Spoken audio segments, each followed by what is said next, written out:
এই লাল রঙের কুর্তিটা অনেক দিন ধরেই পড়েছিল, তো ভাবলাম এতে একটু আঁকিঝুঁকি করি। প্রথমে অ্যাক্রিলিক কালার দিয়ে রং করেছিলাম কিন্তু ফোটেনি, তার জন্য আমি ফেব্রিক কালারটাই ইউজ করলাম। এই হচ্ছে আমার পুরো কাজটা।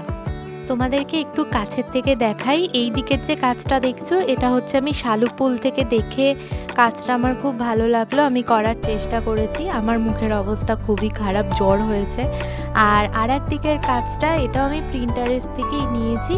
আমার আঁকাটা খুব ভালো লেগেছে, তো কেমন হয়েছে জানি না, ভুল ত্রুটি হলে তোমরা একটু ক্ষমা করে দিও।